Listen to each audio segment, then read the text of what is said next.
Martino. Le cauchemar de tous les woke. Nous parlons avec Stéphanie Touga, directrice des affaires publiques et gouvernementales chez TACT. Salut Stéphanie. Salut Richard. Est-ce que selon toi, il va y avoir un prix politique à payer pour la CAQ concernant le fiasco du troisième lien?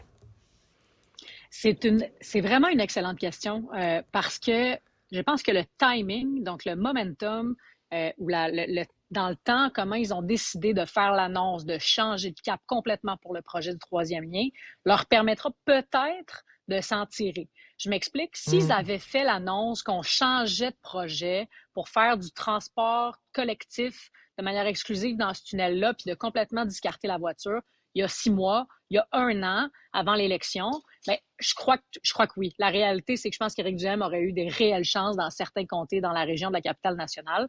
Et que là, aujourd'hui, étant donné qu'on est dans l'année 1 d'un mandat, on le sait, hein, en 4 ans en politique, 1 an, 3 mois en politique, c'est une éternité.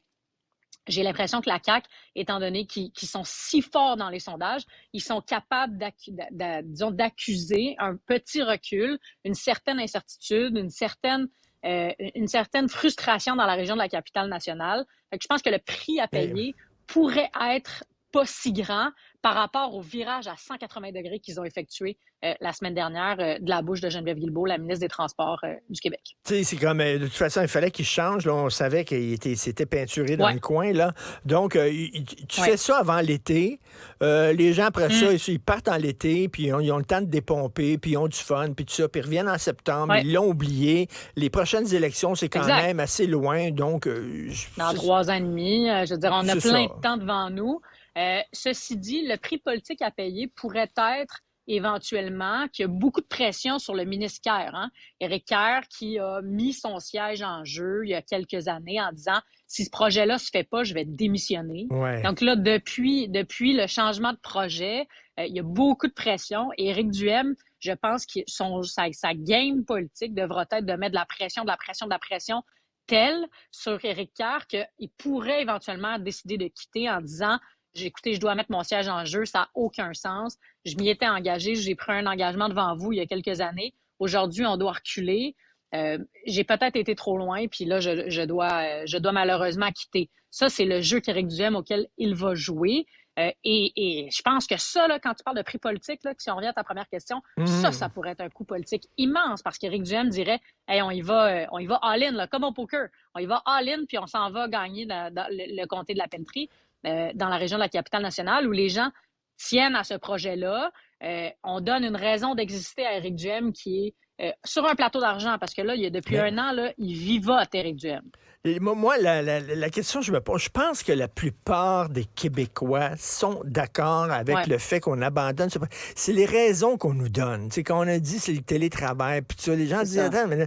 Puis la question qu'on se pose, c'est est-ce que ça fait longtemps que vous le saviez que vous vouliez vous débarrasser de ce projet-là, là?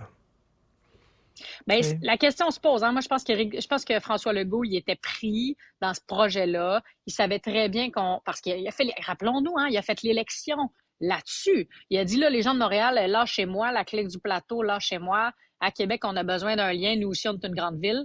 Et là, vire capot, 180 degrés, 6 mois plus tard. Moi aussi, je me questionne sur est-ce qu'on savait déjà, est-ce que c'était déjà dans les cartons qu'on allait reculer sur ce projet-là. Je pense que tout le monde s'entend pour dire, ça coûte bien trop cher, ce projet-là. Il coûte tellement cher, on se rapprochait d'un 10 milliards, alors qu'il y a 3 ans, on parlait d'à peu près un 6 milliards. C'est quand même une explosion des coûts. Puis 2, on se rend compte que quand il n'y a pas des travaux sur le pont Pierre-Laporte, mais c'est pas si pire que ça, le trafic. Peut-être qu'un lien de transport collectif pourrait suffire.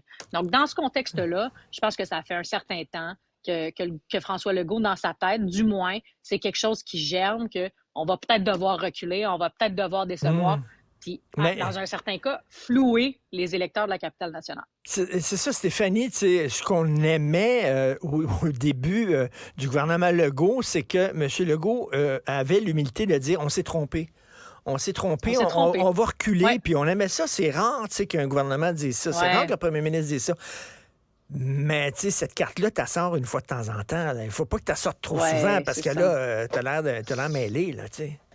T'as l'air de faire du avance-recul. Ben oui. Puis François Legault, ça fait à noter quand même, hein, François Legault, il n'était pas là quand il y a eu l'annonce de Geneviève Guilbeault. C'est Geneviève Guilbeault qui l'a porté seule. Donc, c'est elle qui est, on va le dire en bon français, est allée au bat tout seule sur ce projet-là. Et là, on a eu un Bernard Drinville en pleurs qui s'excuse et qui a le cœur meurtri. Donc, j'ai l'impression là, que sur le caucus de la CAQ, là, si on réfléchit à l'impact sur les députés caquistes, sur le Conseil des ministres également, il doit avoir des points de friction importants, même pour des élus qui ne sont pas de la capitale nationale, parce qu'ils doivent se dire, mon Dieu, quel traitement difficile. Comment on se remet de ça, puis comment nos élus de la capitale nationale, eux, se remettent de ça auprès de leurs électeurs, comment on garde la face. Ça va être une situation, ça va être des semaines compliquées au sein du caucus et du Conseil des ministres. François Legault va devoir tenir bon, puis garder tout le monde dans les rangs parce qu'il y en a un qui s'appelle Éric Duhaime qui va certainement aller faire du charme, une opération séduction auprès de ses députés qui sont plus fâchés. Lorsqu'il était dans l'opposition, Éric Kerr avait jonglé avec l'idée là, de pouvoir, de donner le pouvoir aux gens d'un comté, aux électeurs d'un comté, de destituer, par exemple, quelqu'un qui a été élu puis qui a changé d'idée. Bon, puis là, c'est ça, le PQ reprend la balle au bon, puis ils ont annoncé ça aujourd'hui qu'on devrait permettre ça. Mais Stéphanie, tu sais, seuls les fous ne changent pas d'idée, comme on dit. Là. Est-ce qu'un politicien n'a pas le droit aussi de dire, à l'époque, je pensais que c'était une bonne idée, puis les choses ont changé, tu sais. À un moment donné, là, s'ils doivent à tout prix, même s'ils savent que ça n'a pas de sens, continuer dans la promesse qu'ils avaient faite, tu comprends? Un peu d'indulgence pour les politiciens, là. Absolument. Absolument un peu d'indulgence pour les politiciens. Je pense que sur papier, tu as raison. À un moment donné, c'est des humains. Ils croient en des projets. Puis des fois, on appelle ça la solidarité ministérielle. On se range derrière notre gouvernement. Oui. Ceci dit, dans l'absolu, dans les médias, dans la population, quand tu mets ton siège en jeu, faut que tu ailles jusqu'au bout. Donc moi, je trouve ça très habile que le Parti québécois ressorte un projet de loi, d'Éric Kerr. C'est lui-même qui avait proposé cette possibilité-là. C'est quand même grossier. Puis 2, dans le contexte où Éric Kerr a mis son siège en jeu, il n'a pas dit « écoutez, moi j'y tiens », il n'a pas dit « pour moi c'est une priorité », il a dit « je vais démissionner ». Donc la pression sur lui sera extrêmement, extrêmement importante, surtout avec ce qui s'était passé avec la SAQ dans les semaines avant. Donc Éric Kerr, là, ça va être des mois compliqués, des semaines compliquées. Puis François Legault, il le sait très, très bien, il ne peut pas perdre Éric Kerr. Il ne peut pas se permettre, dans le contexte actuel, de perdre Éric Kerr parce que c'est livrer sur un plateau d'argent la possibilité qu'un Éric Duhaime, enfin, aille se chercher un siège. Et ça serait catastrophique pour la CAQ dans la région de la Capitale-Nationale. Donc, Stéphanie, si tu conseillais des politiciens, toi, tu leur dirais, dis jamais ça, je mets mon siège en jeu. Dis jamais ça, parce que tu sais jamais comment le vent va tourner. Si tu le dis, fais-le. Faut que les bottines ils suivent les babines. Puis là, dans ce cas-là, malheureusement pour Éric Kerr, ces bottines, ils suivent pas grand-chose. Et tu as vu la CAQ qui ont sorti le ministre Dubé, qui est le ministre le plus aimé du gouvernement caquiste. Les gens l'aiment, Christian Dubé, essayer d'être à la rescousse puis de dire, regardez, on a changé le système de santé à cause de la pandémie. C'est la même chose avec le troisième lien. C'est plus ou moins habile, là. Ouais. Oui. Écoute, Christian Dubé, il y a quelques semaines, là, je ne sais pas si tu te rappelles, on avait parlé de ça ensemble, il a dit, moi, je ne suis pas là pour éteindre des feux. Mais visiblement, dès qu'il y a des feux, c'est lui qu'on sort. Hein? Fait que là, on dit, essaie d'aller calmer le jeu, Christian, les gens te font confiance. À un moment donné, l'aura de Christian Dubé, déjà que lui porte de front une grande réforme importante dans le système de la santé, à un moment donné, il ne peut pas tout porter. Surtout que là, donnée intéressante, tu sais, Pierre Poilievre qui essaie de mettre de la pression sur ce projet-là en disant, on va vous donner de l'argent, mais ramenez les autos. Justin Trudeau, lui, vous finance juste du transport collectif. Donc, ça devient un enjeu, oui, au Québec, mais ça devient aussi un enjeu fédéral, ce qu'on n'avait pas nécessairement vu venir.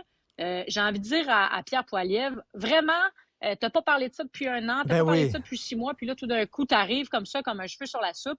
Je trouve ça un peu malhabile. Je trouve ça un peu grossier aussi de sa part. Mais on devine que ça sent peut-être l'élection du côté d'Ottawa et qu'il veut aller gratter quelques points ici et là au Québec. Oui, c'est ce qu'on dénote, en fait, là, de sa posture. Et il y a une expression que j'aime bien dans la langue française, c'est faire flèche de tout bois. Hein? C'est un peu ça qu'il fait, là. Ah, c'est très bien dit. C'est vrai que c'est un peu ça qu'il fait. Et il cherche un petit dossier, là. Il cherche un dossier au Québec, puis il s'est dit, c'est peut-être le troisième lien. Non, ça rongé. Merci, Stéphanie Touga. Bonne semaine. Salut, merci. Salut, toi aussi.